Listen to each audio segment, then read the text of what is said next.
Welcome to Speaking of Entrepreneurship, a podcast powered by the Center for Entrepreneurs at Cuyahoga Community College's Corporate College. Here, we dive into real conversations with industry experts, innovative founders, and business leaders who share their insights, challenges, and strategies for success. Whether you're launching a startup, scaling your business, or just exploring the entrepreneurial mindset, this is your space to learn, adapt, and thrive. Podcasting is hot.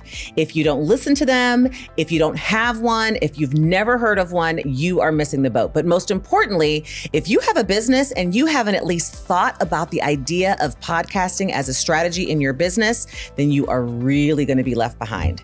Today, we are talking all things podcasting. So if you've been thinking about diving into them, if you've been looking for more information about them, I have the expert for you, because Josh today is with me and he is a podcasting guru. He lives, eats, breathes podcasting, and his business is all about making the perfect podcast. Welcome, Josh. Thank you for joining us. Thank you for having me. It's always a pleasure when I get the chance to come up on stage. Be on this side. Instead of sitting back behind all the cameras there. So yeah, it's always interesting. Does it feel like different, or is it a better? Little bit? Okay. A little bit. It's the stuff that I coach people on and work with people on to encourage them to do better with their podcasts. I'm like, oh gosh, I can't screw up those basics. If I do, I'm never going to hear the end of it from all the people that I work with. So your brain is in both places right 100%. now. It's on both sides. 100%. Okay, so but it's mainly just if my volume isn't good. No, you're good.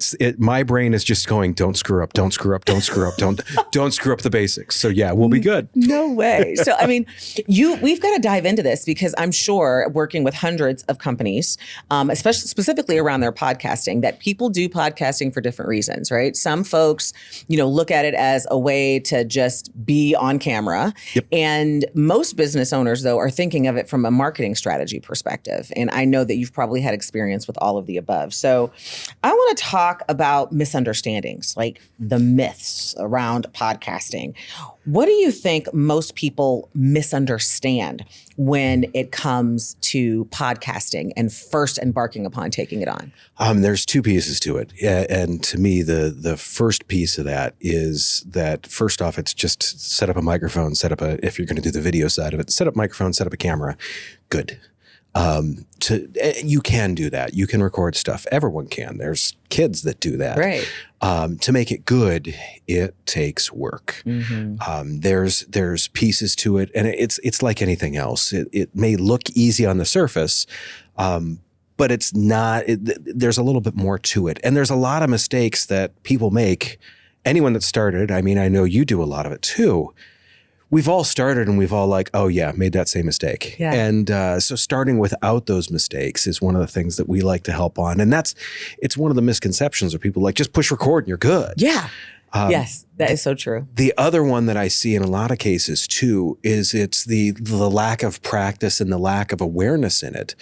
The example that I always like to make is that I drove here today. I drove to the studio, so therefore I'm probably a race car driver.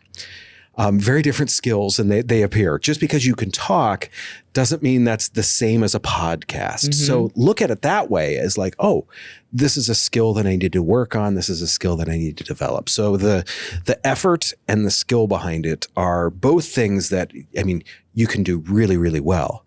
Just put the time to it. Yeah. What are some of the skills that you think someone really does need to have in order to, number one, be good at it, and number two, actually take the leap and just go for it?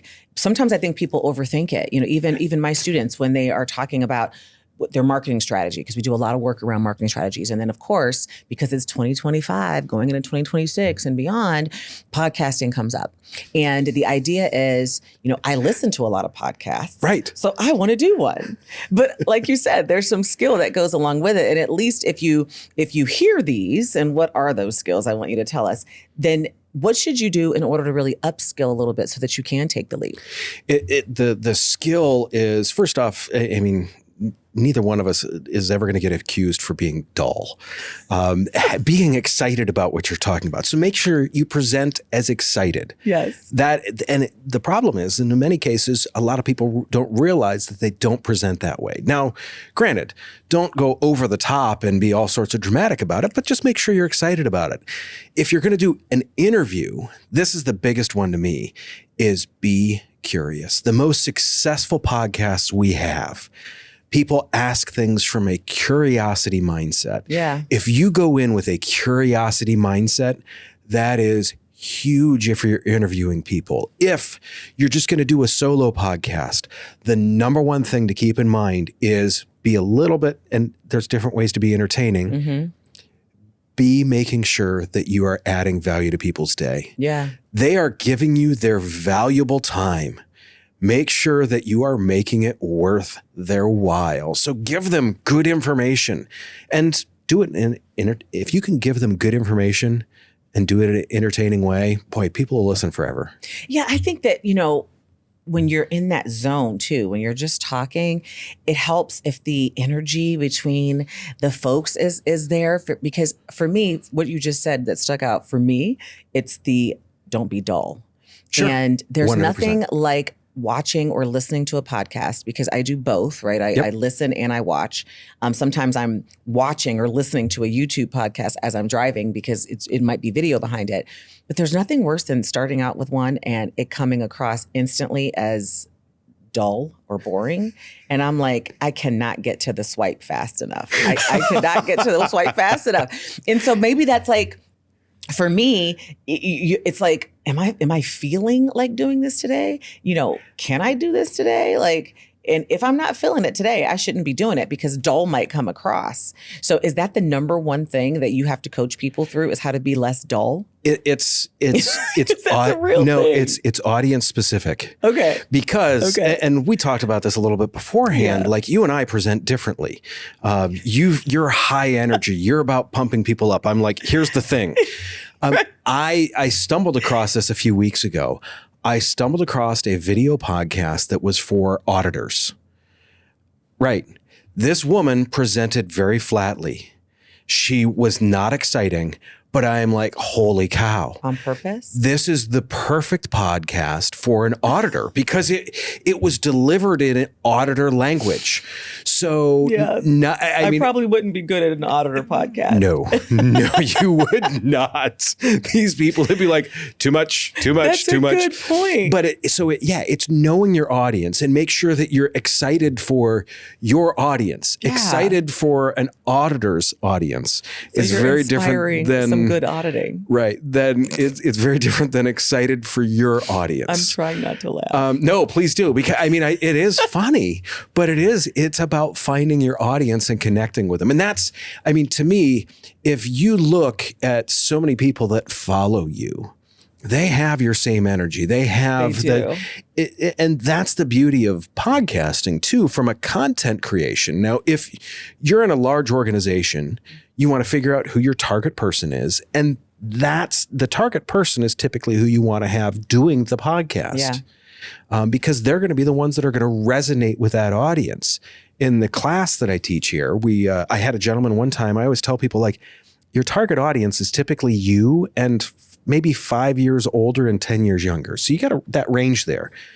This guy was about my age, so middle-aged, and I'm like, who's your audience? And he's like, 70-year-old women. And I'm like, how are you going to connect with 70-year-old women? Was he hot? No, it's because so funny. I could totally see connecting with 70-year-old I could too, but no, what it was is he was interviewing his mother about her poetry. Oh. And I'm like, let me guess. Love that. I'm like, let me guess, your mom's 70. And he goes, yes. And I'm like, okay. I love that. We have a fit. But it really is it's be excitable. Are you sure he wasn't hot? Because maybe you just didn't think he was hot, but maybe he was 70-year-old woman hot. He wasn't a terrible looking guy. Okay. So I'm secure enough in my masculinity. I can say, yeah. I wasn't going to ask him out, but no. So nonetheless, that was the big piece to that is, so, okay, that's the target audience. So be excited, present value, but for your target audience, for the people around you. And it's good that you said that too, because I think that all of marketing, regardless of whether you choose podcasting, whether it's video podcasting or just audio podcasting, or even if you're just doing shorts or reels or whatever, the target audience is really the key 100% for everything in marketing.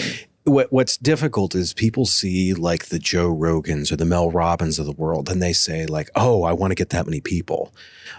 If you look even at either one of their audiences, and we'll just take Rogan as an example, like 80% of his audience fits inside this small window. Yeah. That doesn't mean there's not 18-year-old women that like listening to him too. It's just not many of them. Right. So don't think that you're eliminating people by talking to your audience. It's actually going to make it so you connect well with them. The example that I always like to give, if I walked into a room of 100 people and just started talking, like I'm trying to talk to everyone in that room, no one's going to listen to me. No one. They're all going to look at me like I'm crazy for like 2 seconds, and they're going to turn and like walk the other way. It's going to sound like the teacher from Charlie Brown. 100%. If you and I have a very interesting conversation, it's directed at you, but there's going to be other people that are going to gravitate and be like, hey, I'm going to listen in on this. Yeah. And that's really the goal, is connect with one person and other people will come along. That's such a big deal with even, folks and entrepreneurs that I coach as well. We spend so much time on that ideal customer avatar. And I'm obsessed with it because you've got to know it. And oftentimes entrepreneurs do think that when they do that, they're eliminating people and they're eliminating money. I mean, it literally ties to, if I don't sell to everyone, then I'm just limiting myself. But the reality is, if you're trying to sell to everyone, you're going to sell to no one. I like to tell people the riches are in the niches, because people want you to feel, you want people to walk away from engaging with you, your content, your podcast, by saying, oh my God, they were talking directly to me. And there will be hundreds, if not thousands, and in some instances, millions of people that will feel the exact same way. Yes. And they'll all feel like you're talking directly to them if you target the audience well. It's funny. I have a great story about this, is because podcasting, especially over the past couple of years, there's been more and more podcasts coming out. Oh my God, yes. I can't imagine how busy you are. We're like a one-legged man in a butt kicking contest, which is amazing. Wait, say that again. Like a one-legged man in a butt kicking contest. I'm a visual person, so now I've got the whole visual. Yes, yeah, good. I'm watching it. All right. So glad to hear that. That is the goal. He's on the ground right now. I interviewed a gentleman, Nicholas Comstock, lives in Columbus, developmentally disabled. Very obviously so when you talk to him.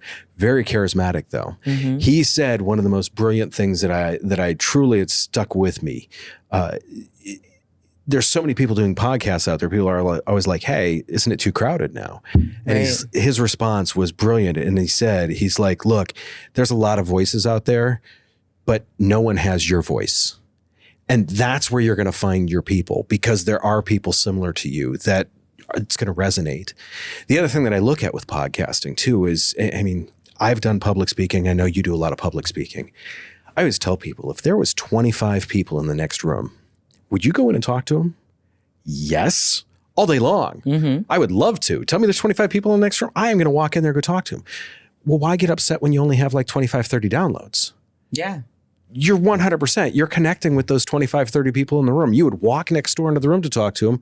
Why not hit record and do your podcast and connect with those people that are going to be 100% your people and your raving fan. I know you have a ton that you're like, oh, these people are crazy about me. I love it. And I love my people. Yes. I mean, that's the truth. And it's so funny because it's like when you have that best friend, that one friend that you can be in a room with and you can like look at each other. And it's like almost like you're communicating with telepathy and you're just nodding. Or, my best friend and I can be like, girl. And she'll be like, girl. And I'm like, girl. And she will totally know what I'm talking about. You just had a conversation. Yeah, we just had a whole conversation. That's how I feel about my people, my audience, the community. And that is really what you're saying is at the core of really enjoying it too. Because if you don't enjoy it, you're not going to do it. And if you're not going to do it, you're not going to be consistent. And when you're not consistent, you're not successful. Correct. What would you say to someone who said, all right, now I've decided it. You've convinced me. I want to do a podcast. How often should they be publishing? What are the mechanics of it look like? I'll answer two questions here. One of them you kind of didn't ask, but it's one of my favorite questions to answer. People always ask me, like, how long should my podcast be? And that's a good one. My favorite answer to that is as long as it's interesting. Yeah. While it's interesting, shut up. If it's interesting, and normally you're like 20, 25 minutes, shut up at 20, 25 minutes and get out of the room. Yeah. Because you keep going. People always are like, oh, it was a great conversation. When did you stop? When the conversation was horrible. Yes. So I always tell people, like, look, you keep it short, keep it concise. When it comes to podcasting, you can do monthly, but that's tough. It takes a lot of promotion with that. The example that I always like to give, weekly is amazing, but it's a heavy lift. As you know, it's a lot of work. If you can go every other week, that's very much a pretty good balance between the amount of work and the timing. And what you're doing is you're becoming a habit for people. Mm-hmm. There are certain podcasts where I know Tuesday morning, I'm waking up, that's on my phone. Yeah. If I got to go somewhere. You get the notifications, you're like, oh my God, I almost missed it. Yep. Yeah. I don't even need the notification. Tuesday morning, I just know it's going to be there. So the problem is if, like, every other week, the example that I always like to give is my recycling container. Every other week, I know to take the recycling container to the curb. If it was like every third week or once a month, there is not a snowball's chance in July that I would remember. Correct. Exactly. So if it's every other week, now you've become a part of my life. You've become a habit. Podcasting, I mean, you're becoming a habit for people. Think of it this way. Strangers are inviting you into their car to ride along. Mm-hmm. In some cases, this is going to sound really weird. People are inserting you in their ear. That is weird. The look on your face. But once again, I didn't want to tell you where my head was going. Sure, but it's that intimate relationship. You don't invite strangers into your car.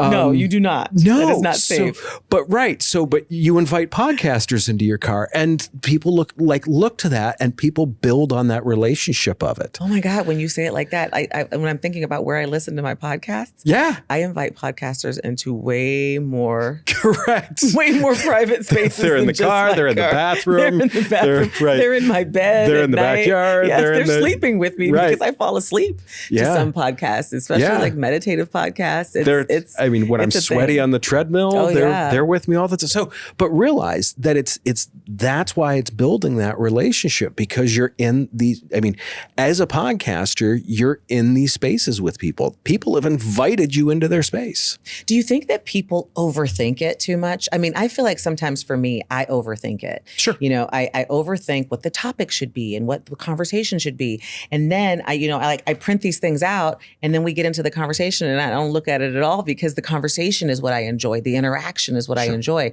But I know for a fact that I overthink it. I generally tend to be an overthinker anyway, and I'm, kind of a perfectionist. So I want it to be like this whole thing. And then my favorite ones are the ones where we just kind of go and the conversation is natural. And, I've even done some podcasts that I've never seen the light of day, because after I look back, I'm like, me and that person did not vibe. That's never going anywhere. Like, that was horrific. You know which one I'm talking about, don't you? We've all been there. Oh my God. So, do you think that people overthink it? And if they do, what can they do to stop? What can we do? There's two pieces with that. So wholeheartedly, people overthink it, because everyone grew up watching television stars looking perfect, acting perfect, all these other things. And the other thing you got to realize is when you see the Oprahs, those people, that's their job. She's my idol. They're the professionals. It would be like expecting me to play basketball like LeBron. It's just not going to happen. It's just Agree. going me to neither. happen. Right. So, these are top tier people that everyone's comparing themselves to. And I love, Jimmy Carr's one that I've heard him say this multiple times. Comparison's the thief of joy. Don't compare yourself on a level like that. Compare yourself to yesterday. Always make sure that you're getting better. But yeah, people overthink I guess I would say people overthink the stuff that doesn't matter instead of thinking about the stuff that does matter. The questions, the conversations, the topics, that is what really matters. Yeah. They don't. They spend, and I've seen this 100 times, where someone will come in, they'll spend 15 minutes on like their jacket, their outfit, their makeup, their hair. Yeah. They're worried about their collar. They'll spend like 5 minutes looking into the camera on that to make sure that's all perfect. And when you ask them like what they did for prep, they're like nothing. And you're like, okay, so you need to look perfect, even though the conversation's going to be horrible, right? Because you've got no idea. You know, I think that for me, that was very helpful, because I think that the fear is that someone's going to watch it and then like deep down inside make fun of you. And for me, you know, I always reflect on where the thought process, where a limiting belief or where an imposter syndrome moment will slip in. I've been working very diligently on taking a deep breath and saying, where's that coming from? Like, is that my voice or is that some other crazy voice? And I think it's the rejection, the fear of the rejection. It was the first time that I published my very first video on CPTV. I overthink it. And it stopped me from going when I was supposed to go. It was a whole 30 days later.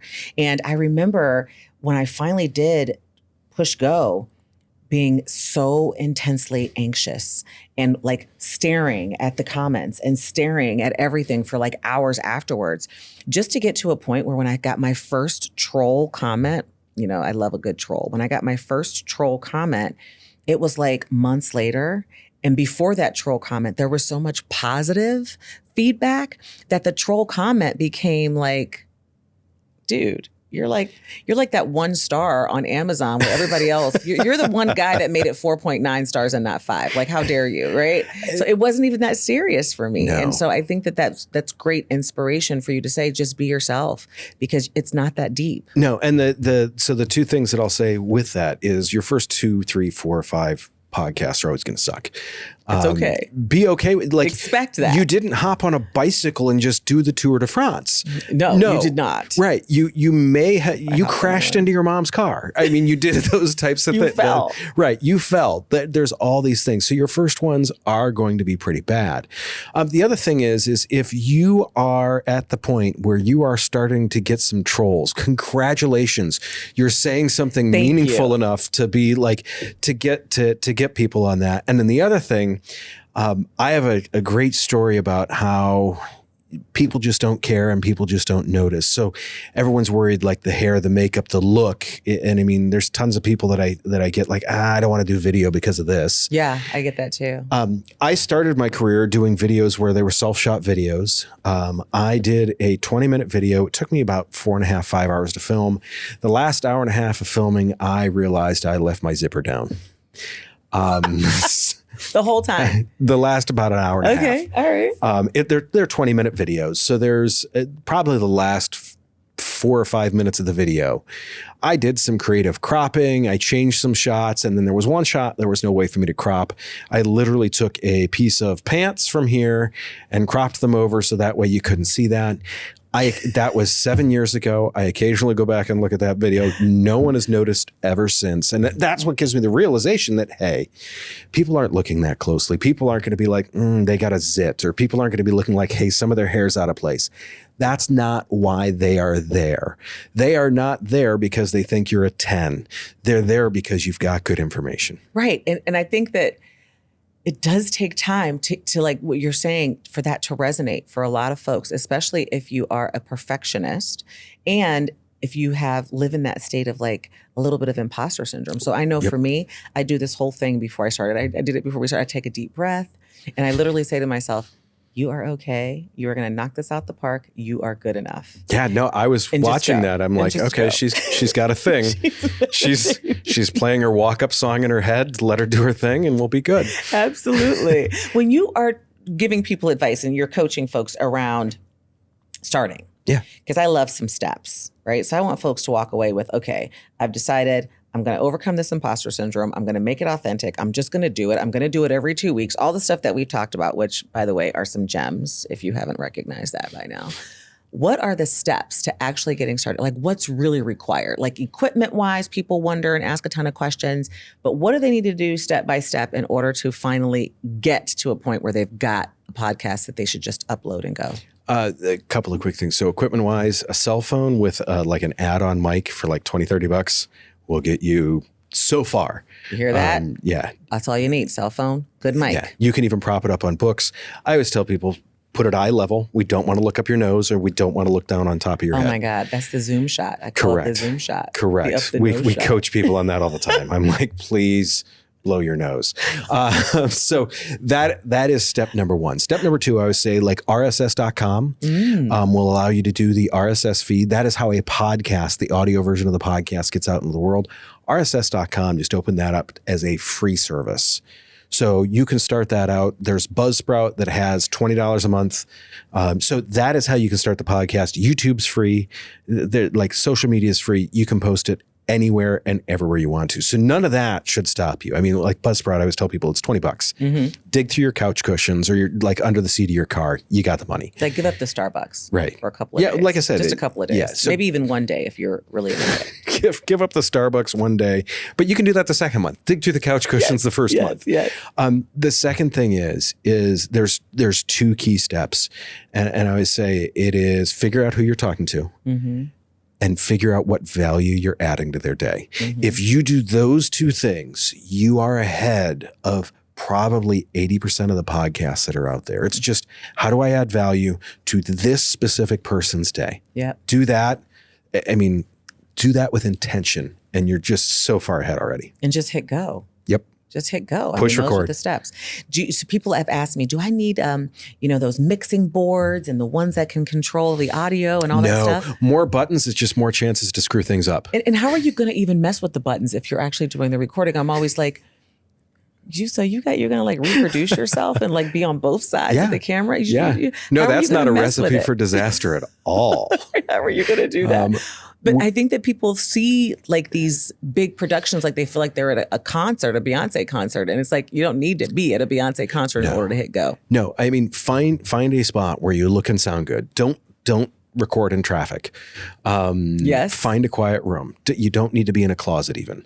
You don't need to have you can AI all that stuff in now too, the backgrounds and everything. 100%. Right? Now, what I will warn on that, one of the things that people love about podcasting is authenticity. The AI backgrounds we have noticed have a tendency to pull away from that from people. So we always tell people, like, be natural. Be like, if you have an automotive shop, be in it. Be in the shop. Now, obviously not when it's active and people are running impact wrenches all day. Don't sit on the roof of the car while you're slide off or something. Right. But yeah, be in it. Show people that, hey, this is what we do. It's that authenticity that makes it so you can connect with people. If you show up fake, people are going to be like, something's fishy. Yeah. People want to connect with other people, and they have to make sure that you are a person, not this avatar that you've created. What do you predict? I mean, I know you know podcasting in and out, and so you're probably focused on the numbers a lot. You know the likelihood of how podcasts are going to pick up in 2026 and kind of the trajectory of who's going to be doing them. And, do you feel like based upon the numbers, everybody should be doing them, or should everybody at least try? And will it take your business to the next level if you just go all in? The way that I look at it is there are certain, like everything else, there are certain areas that are more they're going to benefit more from it than others. It's just the nature of the beast. Certain marketing works better in certain areas. Overall, most everyone can benefit from a podcast. We even work with some CEOs just on their personal branding on a podcast. So it's getting your name and your message out there. And the thing that we love about it is, first off, it's authentic. It's not AI generated slop. Now, we use a ton of AI tools with people, but it's the authentic conversation. But from a content standpoint, there's the podcast, there's the blog that spins out of it, there's the email that spins out of it, there are the social media clips that spin out of it, there's the social media like carousels that spin out of it. So that one conversation can create a huge amount of content. So yes, if you are looking to grow an audience, if you are looking to reach out to other people, podcasting is just an amazing way to do it. It's why I've been working with podcasts for 7 years now, and watching how that industry has changed from being like audio to audio and video to like the clips and everything. Yeah. It's been crazy to watch, but it's once again, it is a phenomenal tool. The thing that I will tell people is make sure you use the tool right. Every tool in your toolbox can be a hammer, but don't use the pliers as a hammer. Right. You made a really good point about the repurposing part too, because I think, and I was just counting in my head as you were talking, I think on average, my team and I, we get 40 pieces of content out of one podcast, out of one video, because we do all of those things that you just described. We take it, you chop it up, we can turn it into reels, we can turn it into a blog, we can turn it into copy, turn it into an email newsletter, turn it into, carousels, turn it into even educational content, even in some of my courses and classes and, ads. I mean, we can turn it into so much stuff. It just makes sense. So if you're looking to increase awareness, to grow your audience, to drive sales into your business, and you're looking to do it efficiently, podcasting sounds like it's the best way to do it. And I never really thought of it until you were like, the repurposing part. I'm like, yeah, that's exactly what we do. I think I've done a whole video on it before, but I never really described it that way. The other piece to that is like if you're in sales especially, I started doing videos because I was a salesperson. And I still remember this as plain as day. I was selling semi-trucks. And we gotta spend some time here. So this is a former job that I had. You were a semi-truck salesman? Yes. Do they have semi-truck lots? Oh yeah. Really? Yeah. I've never seen one in my life. Yeah. I actually, and I mean, like the channel I had 19,000 subscribers and a couple of videos with 1 million views. Are you kidding me? No. Wow. So, and that's where we talk about the niche. Yes. So is it like a Cadillac, dealership? The semi-truck dealership? Same thing. Now, granted, you must have been killing it money-wise, because I would imagine those are expensive as heck. Oh yeah, but it's the thing that's different is with the way it's handled differently. Is too many people think about it. It is like a car dealership.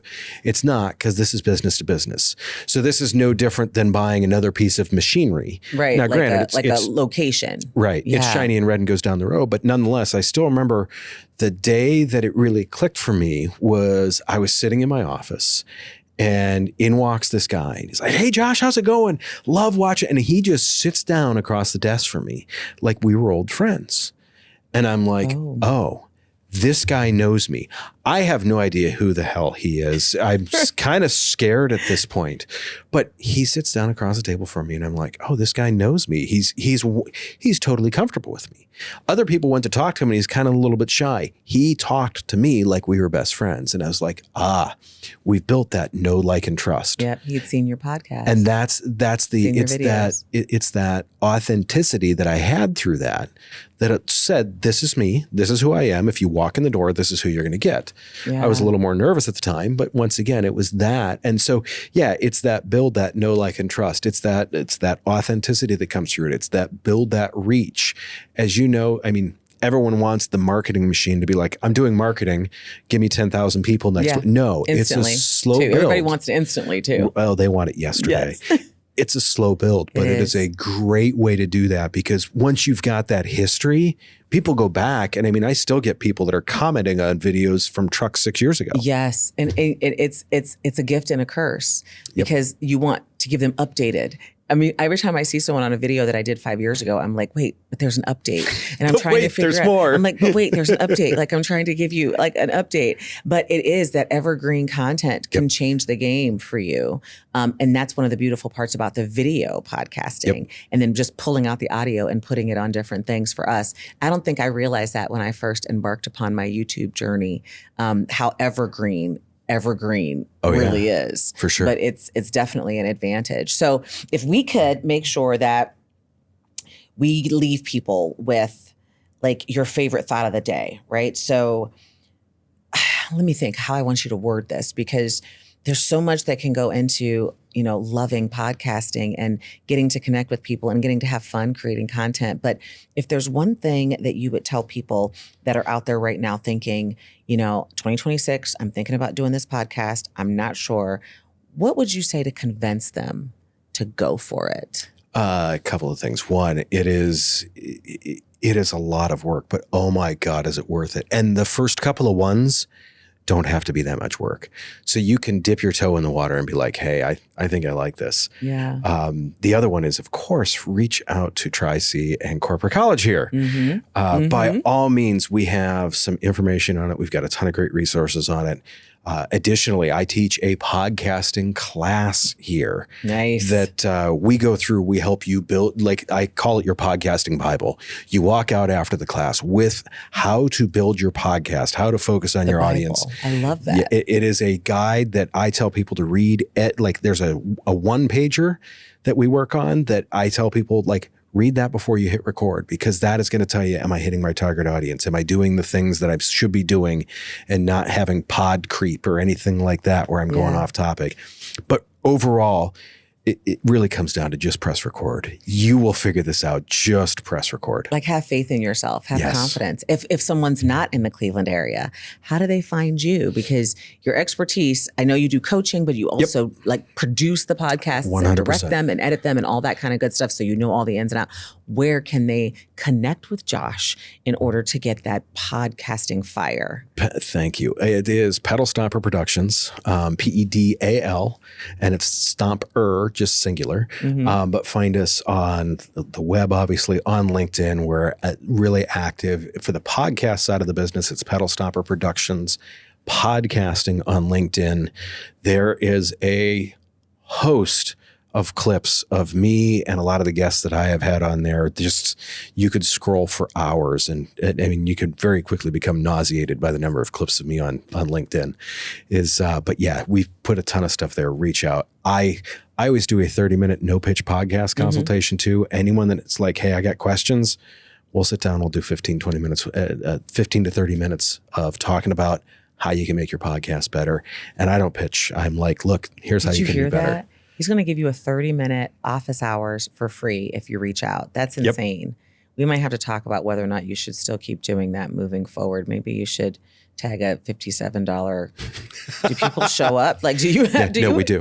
We do. And do you have a no-show rate for that? No, it's very low, and it's the thing. Good. The thing is for me. I love that though. You're just like sharing that spirit and that heart and giving. It's providing that value. Our company's core value is success is a shared thing.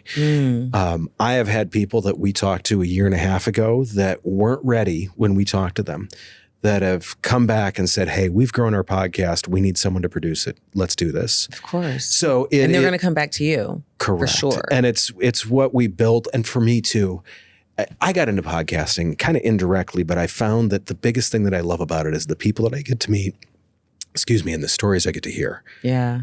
When I'm listening to these other podcasts, as I coach people on them for the half an hour or whatever, I get to hear some amazing stuff. And you feel like you've raised a baby. Correct. Yeah.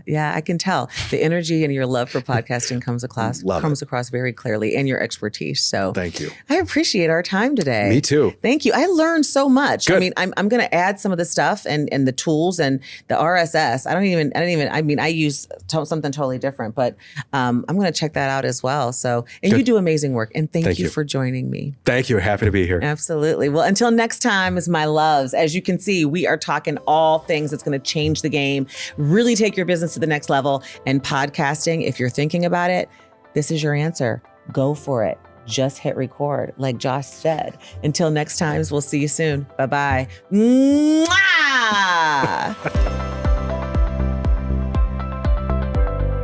Thank you for tuning in to today's podcast, brought to you by the Center for Entrepreneurs at Corporate College. If you enjoyed this episode, be sure to subscribe, rate, and share with fellow entrepreneurs.